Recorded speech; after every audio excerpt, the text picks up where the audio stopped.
ಲೋಕಸಭಾ ರಣಕಣದಲ್ಲಿ ಇದೀಗ kidnap war ಶುರುವಾಗಿದೆ. DK Shivakumar ವಿರುದ್ಧ ದೇವೇಗೌಡರು ಬಹಳ ಗಂಭೀರವಾದಂಥ ಒಂದು ಆರೋಪವನ್ನು ಮಾಡಿದ್ದಾರೆ. ಡಿಕೆಶಿ ಮೇಲೆ ಬಾಲಕಿ ಕಿಡ್ನಾಪ್ ಆರೋಪವನ್ನು ಮಾಡಿದ್ದಾರೆ ದೇವೇಗೌಡರು.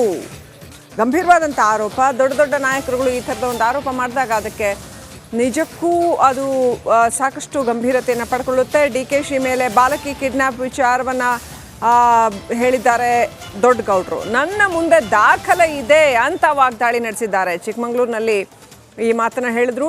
ಡಿಕೆಶಿ ವಿರುದ್ಧ ಹಿಗ್ಗಾಮುಗ್ಗ ವಾಗ್ದಾಳಿ ನಡೆಸಿದ್ದಾರೆ ದೇವೇಗೌಡರು. ಡಿಕೆಶಿ ಅವರ ಕೈ ಯಾಕೆ ಬಲಪಡಿಸಬೇಕು? ಆಸ್ತಿ ಬರೆಸಿದ್ರಲ್ಲ ಅದಕ್ಕೆ ಬಲಪಡಿಸ್ಬೇಕಾ? ಹುಡುಗಿಯನ್ನ ಕರ್ಕೊಂಡು ಹೋದ್ರಲ್ಲ, ಆಸ್ತಿ ಬರೆಸಿದ್ರಲ್ಲ ಅದಕ್ಕೆ ಕೈ ಬಲಪಡಿಸಬೇಕಾ ಅಂತ ಡಿಕೆ ಶಿವಕುಮಾರ್ ವಿರುದ್ಧ ದೇವೇಗೌಡರು ವಾಗ್ದಾಳಿ ನಡೆಸಿದ್ದಾರೆ.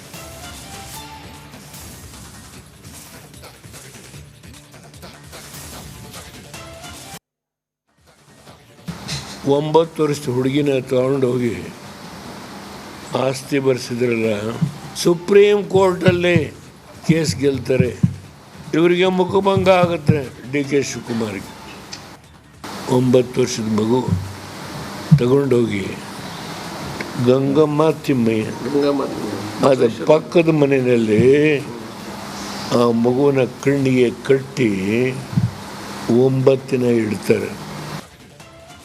ನನ್ನ ಮುಂದೆ ದಾಖಲೆ ಇದನ್ನು ಎಲೆಕ್ಷನಲ್ಲಿ ಬಳಸಬೇಕು ಅಂತೇಳಿ ಲಾಯರ್ ತಂದುಕೊಟ್ರು. ಆ ಪುಣ್ಯಾತ್ಮ ಹೇಳಿದರು, ನಾನು ಕರ್ನಾಟಕದಲ್ಲಿ ಯಾರಿಗೂ ಮತ ಕೊಡೋದಿಲ್ಲ, ನಾನು ವೋಟರ್ ಲಿಸ್ಟಲ್ಲಿ ಇಲ್ಲ, ಸಾಕು ಈ ಕರ್ನಾಟಕ. 9 ವರ್ಷದ ಹುಡುಗಿನ ತಗೊಂಡೋಗಿ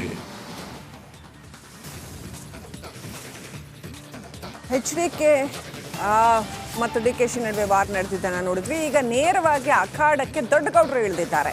HD Deve Gowda versus D K Shivakumar ಅಂತ ಮತ್ತೊಮ್ಮೆ ಇದೀಗ ಅಖಾಡ ರಂಗೇರಿದೆ. ಚುನಾವಣಾ ಸಂದರ್ಭದಲ್ಲಿ ಮಾತಿನೇಟು ಎದುರೇಟು ಬಹಳ ಜೋರಾಗಿ ಬೀಳ್ತಾ ಇದೆ. ಈ ಸಾರಿ ಡಿ ಕೆ ಶಿವಕುಮಾರ್ ವಿರುದ್ಧ 9 ವರ್ಷದ ಹುಡುಗಿನ ಕರ್ಕೊಂಡೋಗಿ ಆಸ್ತಿ ಬರೆಸ್ಕೊಂಡಿರೋ ವಿಚಾರದ ಕುರಿತಾಗಿ ಆರೋಪವನ್ನು ಮಾಡಿದ್ದಾರೆ ದೊಡ್ಡ ಗೌಡರು. ಸುಪ್ರೀಂ ಕೋರ್ಟ್ನಲ್ಲಿದೆ ಕೇಸ್ ಅಂತ ಹೇಳ್ತಿದ್ದಾರೆ.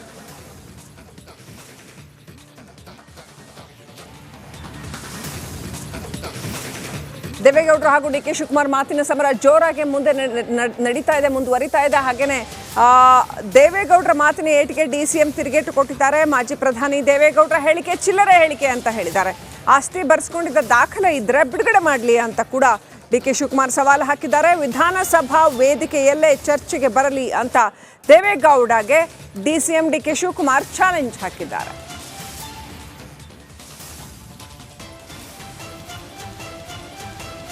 ಇಂಪಾರ್ಟೆಂಟ್ ಮೀಡಿಯಾನ ಅವರೊಂದು ಚಿಲ್ಲರೆ ಸ್ಟೇಟ್ಮೆಂಟ್ಗೆ ನಾನು ರಿಯಾಕ್ಟ್ ಮಾಡೋಕೆ ನನಗೆ ಇಷ್ಟ ಇಲ್ಲ. ಲೆಟ್ ಮಿ ಕಮ್ ಕರೆದ್ಬಿಟ್ಟಿದ್ದೀನಿ. ಯಾವ್ದಾದ್ರು ಒಂದು ಒಳ್ಳೆ ವೇದಿಕೆಯನ್ನು ರೆಡಿ ಮಾಡಿ ಅಂತ ಅಸೆಂಬ್ಲಿ ಮಾಡೋಣ, ಆಮೇಲೆ ಮಾತಾಡೋಣ. ಕರೆದಿರೋಂಥ ಇಂಪಾರ್ಟೆಂಟ್ ಮೀಡಿಯಾನ ಅವರೊಂದು ಚಿಲ್ಲರೆ ಸ್ಟೇಟ್ಮೆಂಟ್ಗೆ ನಾನು ರಿಯಾಕ್ಟ್ ಮಾಡೋಕೆ ನನಗೆ ಇಷ್ಟ ಇಲ್ಲ. ಲೆಟ್ ಮಿ ಕಮ್ ಕರೆದ್ಬಿಟ್ಟಿದ್ದೀನಿ. ಯಾವ್ದಾದ್ರು ಒಂದು ಒಳ್ಳೆ ವೇದಿಕೆಯನ್ನು ರೆಡಿ ಮಾಡಿ ಅಂತ ಅಸೆಂಬ್ಲಿ ಮಾಡೋಣ, ಆಮೇಲೆ ಮಾತಾಡೋಣ. ಬಹಳ ವರ್ಷಗಳ ಬಳಿಕ ಅಂತಾನೆ ಹೇಳಬೇಕು, ದೇವೇಗೌಡರು ಮತ್ತು ಡಿ ಕೆ ಶಿವಕುಮಾರ್ ಅವರ ನಡುವೆ ವಾಗ್ಯುದ್ಧ ತಾರಕಕ್ಕೆ ಏರಿದೆ. ಅಲ್ಲಿ ಡಿ ಕೆ ಶಿವಕುಮಾರ್ ಅವರ ಹಿಂದಿನ ಕಥೆಯೊಂದನ್ನು ದೇವೇಗೌಡರು ಹೇಳ್ತಾ ಇದ್ದಾರೆ, ಆರೋಪವನ್ನು ಮಾಡ್ತಾ ಇದ್ದಾರೆ. ಚಿಕ್ಕ ಹುಡುಗಿಯನ್ನು ಕರ್ಕೊಂಡು ಹೋಗಿ ಆಸ್ತಿ ಬರೆಸ್ಕೊಂಡ್ರು ಅನ್ನೋಂಥ ಆರೋಪವನ್ನು ಮಾಡ್ತಾ ಇದ್ದಾರೆ. ಅದು ಕೇಸ್ ಸುಪ್ರೀಂ ಕೋರ್ಟಲ್ಲಿದೆ, ಮುಖಭಂಗ ಆಗುತ್ತೆ ಡಿ ಕೆ ಶಿವಕುಮಾರ್ಗೆ ಅನ್ನೋವಂಥದ್ದನ್ನು ಕೂಡ ದೇವೇಗೌಡರು ಹೇಳ್ತಾ ಇದ್ದಾರೆ.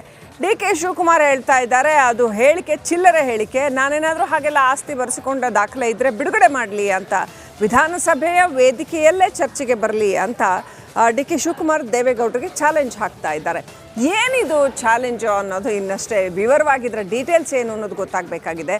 ಆದರೆ ಪ್ರಶ್ನೆ ಬರೋದು ವೀಕ್ಷಕರೇ, ಚುನಾವಣೆಗಳು ಬಂದಾಗಷ್ಟೇ ಇಂಥವೆಲ್ಲ ಆರೋಪ ಪ್ರತ್ಯಾರೋಪ ಬರುತ್ತಲ್ಲ, ಅಲ್ಲಿವರೆಗೂ ಹಾಗಿದ್ರೆ ಅದು ತಪ್ಪಲ್ವಾ? Political bureau chief Vijay Jonnalli connect ಆಗಿದ್ದಾರೆ. ವಿಜಯ್ ಜೊನ್ನಳ್ಳಿ, ಏನಿದು ಕೇಸ್? ಯಾವ ಕೇಸ್ ಬಗ್ಗೆ ದೇವೇಗೌಡರು ರೆಫರ್ ಮಾಡ್ತಾ ಇದ್ದಾರೆ? ಏನಿದ್ರ ಹೂರಣ?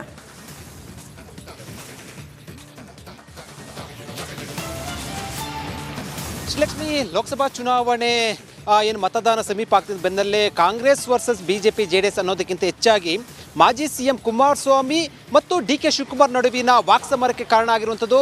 ಈ ಕಳೆದ 2 ದಿನಗಳಿಂದ ಒಂದು ಹೇಳಿಕೆಯನ್ನು ಕೊಟ್ಟಿದ್ರು ಮಾಜಿ CM ಕುಮಾರಸ್ವಾಮಿ DK ಶಿವಕುಮಾರ್ ವಿರುದ್ಧ ಮಹಿಳೆಯೊಬ್ಬರನ್ನ ಕಿಡ್ನಾಪ್ ಮಾಡಿ ಜಮೀನು ಪಡಿಸ್ಕೊಂಡಿದ್ದಾರೆ ಅಂತ. ಅದಕ್ಕೆ ಮುಂದುವರೆದ ಭಾಗವಾಗಿ ಇಂದು ದೇವೇಗೌಡರು ಹೇಳಿರುವಂಥದ್ದು ದಾಖಲೆ ಎಲ್ಲ ಇದೆ, ಒಂದು ಹುಡುಗಿಯೊಬ್ಬರನ್ನ ಅವ್ರನ್ನ ಕರ್ಕೊಂಡೋಗಿ ಜಮೀನು ಪಡಿಸ್ಕೊಂಡಿದ್ದಾರೆ ಅಂತ. ಯಾವ ಪ್ರಕರಣ ಅಥವಾ ಎಲ್ಲಿಂದ ಕೇಸು ಅಥವಾ ಯಾವ ಜಮೀನು ಅಂತೂ ಗೊತ್ತಿಲ್ಲ, ಆದರೆ ದಾಖಲೆ ಇದೆ ಅನ್ನೋದೇನಿದೆ ಅದು ಸಾಕಷ್ಟು ಮಹತ್ವವನ್ನು ಪಡ್ಕೊಂಡಿರುವಂಥದ್ದು. ಇದಕ್ಕೆ ಪ್ರತಿಕ್ರಿಯೆ ಕೊಟ್ಟಿರುವಂಥ DK ಶಿವಕುಮಾರ್ ಬೇಕಾದ್ರೆ ಚರ್ಚೆಗೆ ಬರಲಿ ಏನು ದಾಖಲೆ ಬಿಡುಗಡೆ ಮಾಡಲಿ ಮತ್ತು ಚಿಲ್ಲರೆ ಹೇಳಿಕೆ ಅಂತ ಹೇಳುವ ಮೂಲಕ ಒಂದು ರೀತಿಯಲ್ಲಿ ಅದು ವಾಕ್ಸಮರಕ್ಕೆ ಕಾರಣ ಆಗಿರುವಂಥದ್ದು, ಸವಾಲನ್ನು ಕೂಡ ಹಾಕಿರುವಂಥದ್ದು. ಪ್ರಶ್ನೆ ಇರುವಂಥದ್ದು ಈಗ ದಾಖಲೆಗಳನ್ನು ಬಿಡುಗಡೆ ಮಾಡ್ತಾರಾ ಅನ್ನುವಂಥದ್ದು. ಮತ್ತೊಂದು ಕಡೆ ಯಾವ ಜಮೀನು ಅಥವಾ ಯಾರು ಆ ರೀತಿ ಕಿಡ್ನಾಪ್ ಮಾಡಿ ಪಡಿಸ್ಕೊಂಡು ಹೋಗಿದ್ದಾರೆ, ಎಲ್ಲಿಂದ ಜಮೀನು ಅನ್ನೋದು ಕೂಡ ಸ್ಪಷ್ಟಪಡಿಸಬೇಕಾಗಿದೆ. ಆದರೆ ಇದಕ್ಕೆ ಸಂಬಂಧಪಟ್ಟಂತೆ ಕೇವಲ ಆರೋಪ ಪ್ರತ್ಯಾರೋಪಕ್ಕೆ ಕಾರಣ ಆಗುತ್ತಾ ಅಥವಾ ದಾಖಲೆ ಬಿಡುಗಡೆ ಮಾಡ್ತಾರಾ ಅನ್ನೋಂಥದ್ದು. ಆದರೆ ಒಂದೊಂದು ಬಹಳ ಸ್ಪಷ್ಟ. ಇದು ಅಂದರೆ ಈಗ ಒಂದೊಂದೇ ದಿನೇ ವಾಕ್ಸಮರ ಜಾಸ್ತಿ ಆಗ್ತಿರುವಂಥ ಹಿನ್ನೆಲೆಯಲ್ಲಿ ಇದು ಮತ್ತೊಂದು ಹಂತಕ್ಕೆ ಹೋಗುವಂಥ ಎಲ್ಲ ಸಾಧ್ಯತೆ ಇರುವಂಥದ್ದು ವಾಕ್ಸಮರಗಳು. Srilakshmi, thank you Vijay. ಡೀಟೇಲ್ಸ್ಗಾಗಿ ನಮಸ್ಕಾರ. ಕರ್ನಾಟಕ ಪ್ರೈಮ್ ಟೈಮ್ಗೆ ಸ್ವಾಗತ. ನಾನು ಜಯಪ್ರಕಾಶ್ ಶೆಟ್ಟಿ. ಇಡೀ ಕರ್ನಾಡು ಇವತ್ತು ರೆಬೆಲ್ ಆಗಿ ನಿಂತಿದೆ. ಈ ಹಗರಣಗಳನ್ನು ಸದನದಲ್ಲಿ ಪ್ರಸ್ತಾಪ ಮಾಡಲು ಕೂಡ ಕಾಂಗ್ರೆಸ್ ಹಿಂದೇಟು ಹಾಕಿದ್ದೇಕೆ? ನಿಮ್ಗೆ ಸಂಬಳ ಅದಕ್ಕೆ, ನಿಮಗೆ ವಾಹನ ಅದಕ್ಕೆ, ನಿಮಗೆ ವೆಪನ್ ಅದಕ್ಕೆ, ನೀವು ಅದನ್ನು ಸೆರೆ ಹಿಡಿಬೇಕಾಗಿತ್ತು. ನೀವು ವಿದ್ಯುತ್ ಬರ ಇದೆ ಅಂತ ಹೇಳ್ತಾ ಇದ್ದೀರಿ, ಎಲ್ಲಿ ಬರ ಇದೆ ನೀವು ಹೇಳಬೇಕು. ಪಾಕಿಸ್ತಾನ್ ಆಕ್ಯುಪೈಡ್ ಕಾಶ್ಮೀರ್ ಅದು ಎಂದೆಂದಿಗೂ ನಮ್ಮದು. 40 ಮೆಷಿನ್ಗಳು ತಂದಿತ್ತು ನೋಟ್ ಎಣಿಸುವುದಕ್ಕೆ, ಅದೇ ಹಾಳಾಯಿತು. ಮಥುರಾದ ಗಲಾಟೆ ಇದೆಯಲ್ಲ, ಅದು ಸ್ಥಳೀಯವಾಗಿ ಕೂತು ಪರಿಹರಿಸಬಹುದಾದಂಥ ಕಾನೂನಿದೆ. ಗ್ಯಾರಂಟಿ ಯೋಜನೆಯಿಂದ ನಷ್ಟ ಆಗಿದೆ, ಲಾಭ ಆಗಿದೆ, ದಯವಿಟ್ಟು ಹೇಳಿ. Dawood Ibrahim most wanted criminal ಯಾವಾಗಾದ ಅಂದರೆ ಇಲ್ಲಿ ತನಕ ಭಾರತ ದೇಶದಲ್ಲಿ ಓರ್ವ ದಲಿತ ಪ್ರಧಾನಿಯಾದಂಥ ಇತಿಹಾಸವೇ ಇಲ್ಲ. ರಿಪಬ್ಲಿಕ್ ವರ್ಲ್ಡ್ ಆಪ್ ಇದು ಕೇವಲ ಅಪ್ಲಿಕೇಶನ್ ಅಲ್ಲ, ಸಮಗ್ರ ಸುದ್ದಿಗಳ ಸಂಪರ್ಕ ಮಾರ್ಗಕ್ಕೆ ಕ್ರಾಂತಿಕಾರಿ ಬದಲಾವಣೆ. ರಿಪಬ್ಲಿಕ್ ವರ್ಲ್ಡ್ ಆಪ್ ಕೇವಲ ಸುದ್ದಿ ಅಪ್ಲಿಕೇಶನ್ ಅನ್ನ ಪರಿಚಯ ಮಾಡ್ತಾ ಇಲ್ಲ, ಬದಲಾಗಿ ಡಿಜಿಟಲ್ ಸುದ್ದಿ ಬಳಕೆಯ ಹೊಸ ಯುಗಕ್ಕೆ ನಾಂದಿ ಹಾಡ್ತಾ ಇದೆ. ಇದೊಂದು ಬ್ರೇಕಿಂಗ್ ನ್ಯೂಸ್, ಪ್ರಭಾವಶಾಲಿ ಕಾರ್ಯಕ್ರಮಗಳಿಗೆ ಗಟ್ಟಿಯಾದ ವೇದಿಕೆ. ರಿಪಬ್ಲಿಕ್ ವರ್ಲ್ಡ್ ಅಪ್ಲಿಕೇಶನ್ ಈಗ ಲೈವ್ ಆಗಿದೆ.